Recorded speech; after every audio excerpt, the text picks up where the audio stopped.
ഞാൻ ചെന്നൈ പോയിട്ടില്ല.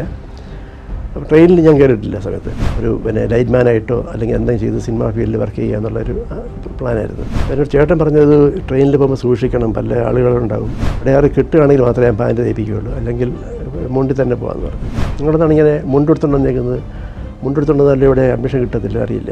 ഞാൻ പറഞ്ഞു എനിക്കതൊന്നും അറിയില്ല.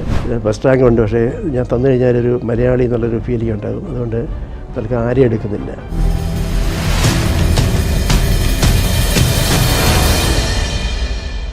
പക്ഷേ ഇത് അച്ഛൻ മരിച്ചു കഴിഞ്ഞപ്പോഴത്തേക്ക് എനിക്കൊരു അയക്കാൻ തോന്നിയില്ല.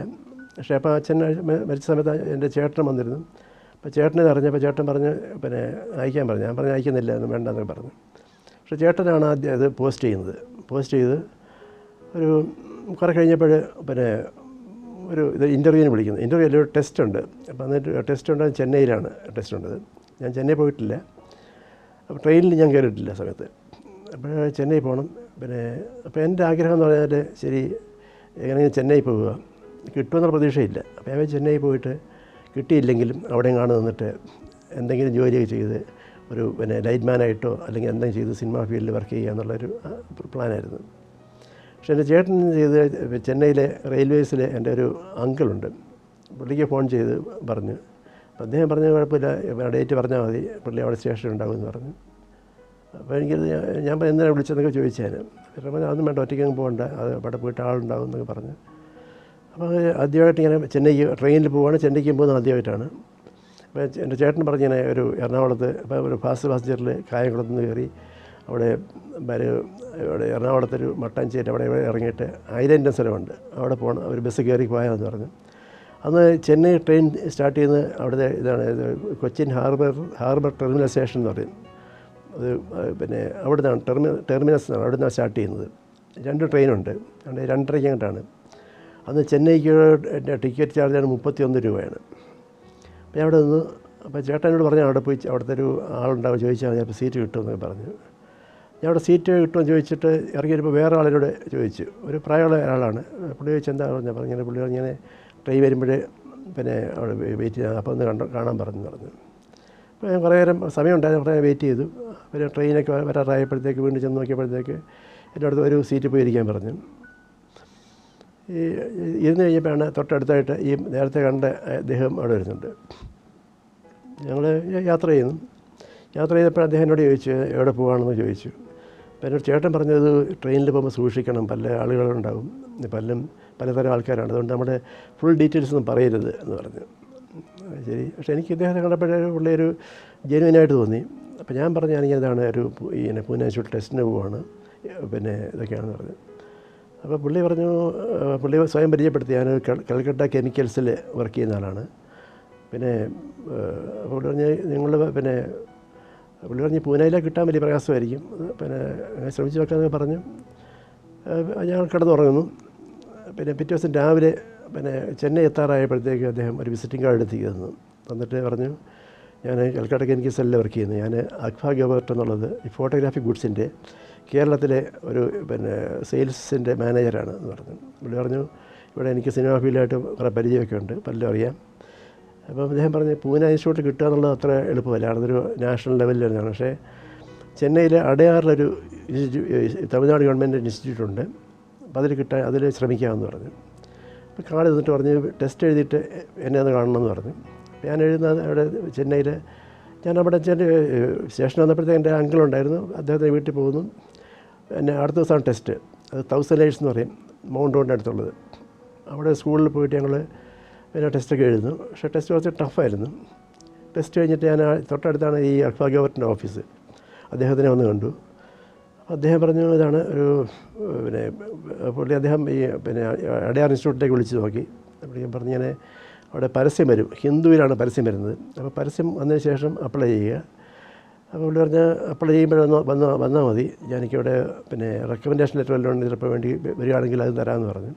എന്നിട്ട് ഈ ഇൻസ്റ്റിറ്റ്യൂട്ടിലേക്ക് ഒരു ടെലഗ്രാം അടിച്ചു. ഞാൻ എൻ്റെ ഒരു ആപ്ലിക്കേഷൻ അയച്ചിട്ടുണ്ട്, കൈൻഡ്ലി കൺസിഡർ മൈ ആപ്ലിക്കേഷൻ എന്ന് പറഞ്ഞ് ടെലഗ്രാം അടിച്ചു. എന്നിട്ട് വീട്ടിൽ നിൽക്കുകയാണ്.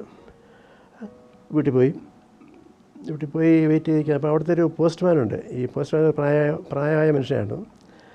പുള്ളി തോന്നുമ്പോഴേക്കാണ് ഇവിടെ തരുന്നത്. ഒരു ദിവസം രാത്രി ഒരു 8 മണിയായപ്പോഴാണ് പുള്ളി ഒരു കാർഡ് കൊണ്ട് തരുന്നത്. അത് ഇൻ്റർവ്യൂവിൻ്റെ കാർഡാണ് ഈ മദ്രാസ് ഇൻസ്റ്റിറ്റ്യൂട്ടിൽ. അത് നോക്കിയാൽ അടുത്ത ദിവസം ഇൻ്റർവ്യൂ ആണ്. അപ്പോൾ ഞാൻ അടുത്ത 2 ദിവസമുണ്ട്, സമയമുണ്ട്. ഞാൻ എന്ത് ചെയ്യാൻ വന്ന് തന്നെ നോക്കി. അപ്പോൾ എൻ്റെ ഭാഗ്യം കറക്റ്റ് ചേട്ടനുണ്ടായിരുന്നു. ചേട്ടൻ എൻ്റെ പൈസയൊക്കെ ഉണ്ടായിരുന്നു. അറിഞ്ഞത് പിറ്റേ ദിവസം രാവിലെ തന്നെ അവിടെ നിന്ന് തിരിച്ച് ചെന്നൈക്ക് പോയി. അവിടെ ചെന്നൈയിൽ പിന്നെ ഇൻ്റർവ്യൂ പോകണം. അപ്പോൾ പോകുന്ന നേരത്തെ തന്നെ ചേട്ടൻ പറഞ്ഞു, ചേട്ടൻ്റെ പാൻറ്റുണ്ട്, കോളേജ് അധ്യാപകനാണ്, പക്ഷേ എനിക്ക് പാൻറ്റില്ല, മുണ്ടാണ്. അപ്പോൾ ചേട്ടൻ പറഞ്ഞു പാൻറ്റ് ഇട്ടുകൊണ്ട് പോകണം എന്നൊക്കെ പറഞ്ഞു. ഞാൻ പറഞ്ഞതൊന്നുമില്ല. ഞാൻ പറഞ്ഞു പിന്നെ അടയാറ് കിട്ടുകയാണെങ്കിൽ മാത്രമേ ഞാൻ പാൻറ്റ് തയ്പ്പിക്കുകയുള്ളൂ, അല്ലെങ്കിൽ മുണ്ടിൽ തന്നെ പോകാമെന്ന് പറഞ്ഞു. അങ്ങനെ അവിടെ ഞാനൊരു മുണ്ടൊക്കെ എടുത്ത് ചന്ദനക്കുറി തൊട്ടാണ് ഞാൻ പോകുന്നത്. ഞാൻ അവിടെ ചെത്തിയപ്പോഴത്തേക്ക് ഒരാൾ എന്നോട് ചോദിച്ചു, നിങ്ങളാണ് പുരുഷോത്തമൻ നമ്പ്യാതിരി? ഞാൻ പറഞ്ഞു അതെ. കൊച്ചക്കാരനല്ലേ? അതെ. നിങ്ങളെന്നാണ് ഇങ്ങനെ മുണ്ടെടുത്തുകൊണ്ട് വന്നേക്കുന്നത്? മുണ്ടെടുത്തുകൊണ്ടല്ല ഇവിടെ അഡ്മിഷൻ കിട്ടത്തില്ല, അറിയില്ല. ഞാൻ പറഞ്ഞു എനിക്കതൊന്നും അറിയില്ല. കാരണം എനിക്ക് വളരെ കോൺഫിഡൻസ് അത് കിട്ടുമെന്നുള്ള കാര്യം മറ്റേ പരമേശ്വരൻ എന്നുള്ള അദ്ദേഹം പറഞ്ഞാണ്, ഷുഗറാണെന്ന് പറഞ്ഞാണ്.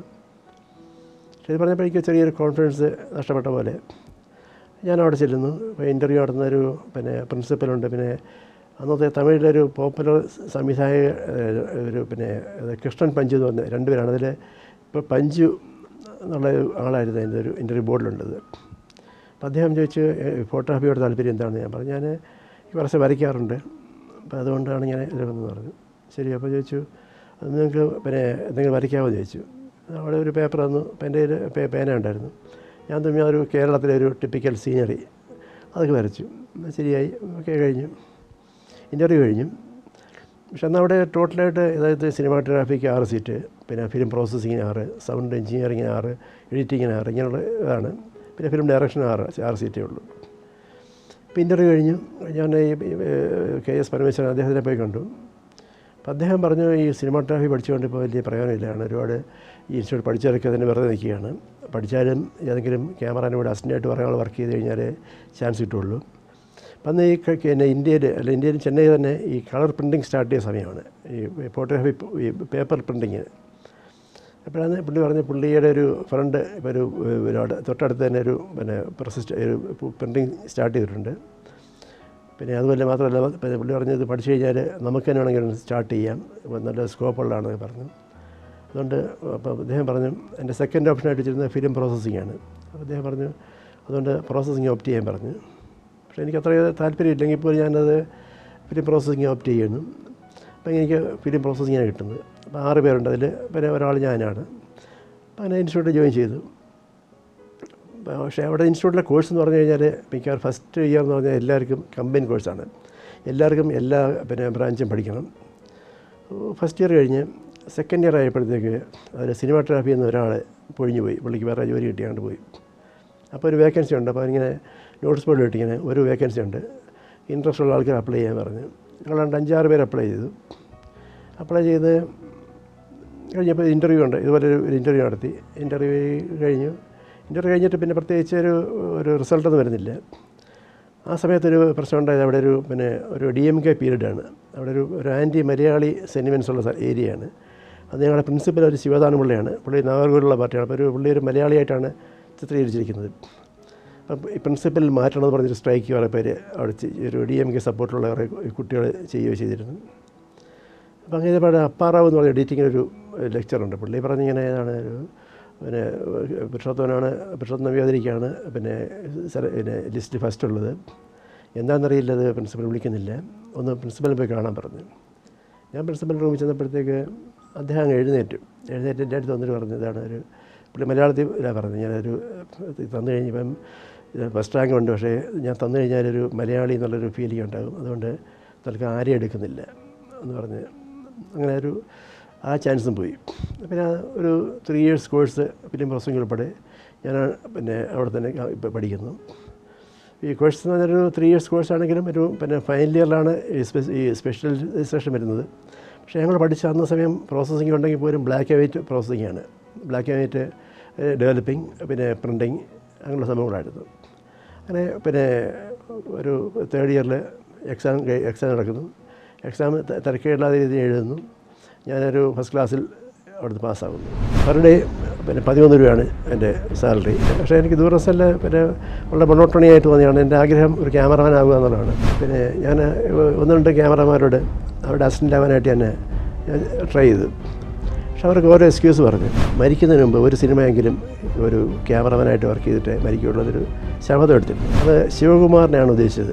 ശിവകുമാർ എന്ന് പറഞ്ഞാൽ നമ്മുടെ ഇപ്പോഴത്തെ സൂര്യ കാർത്തികയുടെയൊക്കെ അച്ഛൻ. 6 മാസത്തിന് ശേഷം എനിക്ക് മാർക്കറ്റ് ഉണ്ടെങ്കിൽ പിന്നെ അന്ന് വന്നാൽ മതി, ഞാൻ ഡേറ്റ് ഞാൻ നോട്ട് ചെയ്തേക്കാമെന്ന് പറഞ്ഞു. അത് എൻ്റെ കൂടെ താമസിച്ചാണ് നമ്മുടെ സംവിധായകൻ അല്ലെങ്കിൽ ആർട്ടിസ്റ്റ് നമ്മുടെ ബാലചന്ദ്രൻ മേനോൻ.